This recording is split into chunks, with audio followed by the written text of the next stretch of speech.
Imagine a place where countless lifeless eyes stare at you from every direction. Welcome to the Island of the Dolls, a place shrouded in eerie legend and bone-chilling tales. Now, let's peel away the layers of this chilling tale. At the heart of this story lies a man named Don Julian Santana, the lone inhabitant of this small islet, tucked away in the vast network of canals south of Mexico City. One tragic day, Don Julian stumbled upon the lifeless body of a young girl drowned in the murky canal waters. Beside her lay a doll, presumably hers, its plastic eyes reflecting the sadness of the event. Haunted by the girl's untimely death, Don Julian, in his grief and fear, did something unusual. He hung the doll on a tree. He believed this would appease the girl's restless spirit and protect the island from further misfortune. But the story doesn't end here. It was just the beginning of a tradition that would grow into a haunting spectacle. As days turned into months, and months into years, Don Julian continued to hang more dolls. He would scavenge them from the trash in the canals, their lifeless eyes and disfigured bodies adding to the island's eerie atmosphere. It was as if the island was slowly being consumed by these silent, watchful dolls. As the number of dolls increased, so did the unsettling incidents. Whispers in the wind, the rustling of leaves, the murmuring of the canal, everything seemed to take on a life of its own after dusk. The dolls, now countless, were said to come alive. They would move, whisper, and even some say beckon the living. Don Julian lived with them till his last breath. He left behind an island filled with decaying dolls and a chilling legend that continues to haunt the imagination of those who dare to visit. As the dolls multiplied, so did stories of their haunting whispers and movements in the night. The Island of the Dolls wasn't always a chilling spectacle. Its transformation is a tale steeped in tragedy and fear. Our story takes us back several decades to a man named Don Julian Santana Barrera. Don Julian was a reclusive individual who, for reasons known only to him, decided to isolate himself from the world on this small island in the canals of Xochimilco, Mexico, an island that would eventually become his obsession and his prison.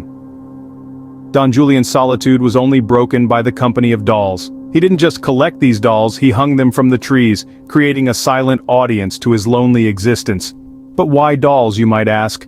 Well, the story goes that Don Julian found the lifeless body of a young girl in the canal. Alongside her was a doll, presumably hers. He hung the doll on a tree as a sign of respect. But this single act spiraled into an obsession. He started to hear whispers, footsteps, and anguished wails in the dead of night, believed to be from the spirit of the deceased girl. To appease her spirit, he started hanging more dolls. Word spread about the island. Locals, intrigued by the tale and terrified of the island's eerie aura, began to avoid the area. Visitors, on the other hand, were drawn to its macabre charm. They brought dolls to hang, each visitor adding to the island's growing collection. They too began to report strange occurrences, dolls whispering to each other, eyes following them around, unexplained movements. The island's reputation as a haunted place began to grow, and with it, the number of dolls. Each doll, weathered by the elements, their vacant eyes and disfigured bodies, added a new layer of dread to the island's atmosphere. The dolls, silent witnesses to Don Julian's obsession, became symbols of the island's dark history. As the island's fame grew, so did the number of dolls, each one adding to the unsettling atmosphere that pervades this place. The Island of the Dolls is not just a place, but a testament to the belief in the supernatural and the power of legends. It's a place where the line between reality and the realm of the paranormal seems to blur. The island's silent inhabitants, thousands of dolls, are said to harbor the spirits of the departed. Many visitors and locals alike have shared personal accounts of paranormal activities, weaving a rich tapestry of legends and beliefs around this enigmatic location. One of the most prevalent beliefs is the idea of doll possession. It is said that the dolls, suspended in their eerie silence, are not just lifeless objects but vessels carrying the spirits of lost souls. Some visitors have reported seeing the dolls move their limbs or even blink their eyes. Others swear they've heard whispers and giggles emanating from the dolls, echoing through the stillness of the night. A more chilling belief is that the dolls don't merely move, but they change positions when no one is looking. A doll seen hanging from a tree in the morning might be found sitting on a bench by the afternoon. These unsettling tales of the doll's movement serve to amplify the island's haunting aura. The legends associated with the island are as numerous as the dolls themselves. The most enduring legend is that of a young girl who drowned under mysterious circumstances on the island. It is believed that the island's caretaker, Don Julian Santana, found the girl's doll floating in the canal shortly after her death. In a bid to appease her restless spirit, he hung the doll on a tree. This single act began what would become a half-century-long obsession, leading to the doll-infested spectacle the island is today. Another legend speaks of the dolls as guardians, protecting the island from malevolent spirits. According to this belief, each doll acts as a sentinel, warding off evil and keeping the island's visitors safe. However, not all legends paint the dolls in a benevolent light. Some believe that the dolls are cursed, bringing misfortune to those who disrespect them. There are tales of visitors who scoffed at the island's legends, only to face dire consequences upon their return home. Despite the myriad of legends and beliefs surrounding the island of the dolls, what remains consistent is the eerie sense of being watched that visitors often report.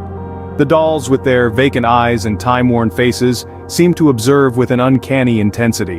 Whether this is simply a product of the island's spooky atmosphere, or an indication of something more supernatural, is a mystery that continues to captivate the imagination. Whether or not one believes in these legends, there's no denying the eerie sense of being watched that visitors often report. Today, the island of the dolls stands as a chilling monument to a tragic tale, attracting curious and brave souls from around the world. This eerie place, once the home of a single recluse, has transformed into a bizarre tourist attraction, piquing the interest of adventure seekers, paranormal enthusiasts, and those who are captivated by the macabre.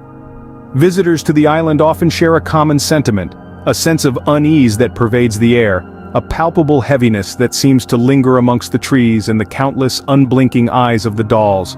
Many recount feeling watched or followed, and some even report hearing faint whispers or seeing the dolls move on their own. Yet for all its unsettling presence, the island continues to draw crowds, a testament to our collective fascination with the unknown and the unexplainable.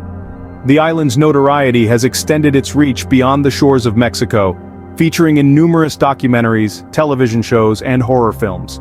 Its haunting visage has inspired artists and writers, providing a rich backdrop for tales of horror and suspense. The island of the dolls has become a symbol of the blurred lines between reality and the supernatural, between truth and the legends that we weave. Despite the fear and intrigue it inspires, the island serves a purpose beyond being a tourist spectacle. It stands as a reminder of the man who once lived there, his life shrouded in mystery and tragedy. It's a monument to his perceived loneliness and his unusual way of coping. It's a testament to the stories we tell and the beliefs we hold about the unseen world around us. As the sun sets and shadows grow long, the atmosphere of the island shifts. It's as if the dolls come alive, their whispers growing louder with the falling darkness. The island becomes a symphony of the strange and the uncanny, a place where reality seems to warp and twist. As night falls, the whispers of the dolls grow louder, echoing the island's chilling tales to all who dare to listen. As we close our journey through the island of the dolls, it's important to remember that this place is more than just a collection of dolls. It's a testament to a man's fear and the power of belief. This small island, nestled in the heart of Mexico, whispers tales of horror and mystery with its thousands of dolls. The locals claim it as a dwelling for spirits, some even branding the dolls as possessed. The Island of the Dolls, a name that sends shivers down the spine, holds secrets and legends that add to its enigma. Its history is steeped in darkness, from the tragic death of a little girl to the obsession of Don Julian, the man who turned his fear into a chilling spectacle that haunts the island today. And remember, Don Julian himself was found drowned in the same spot as the girl whose death inspired his obsession. A chilling fact that leaves us wondering, who really controls the Island of the Dolls?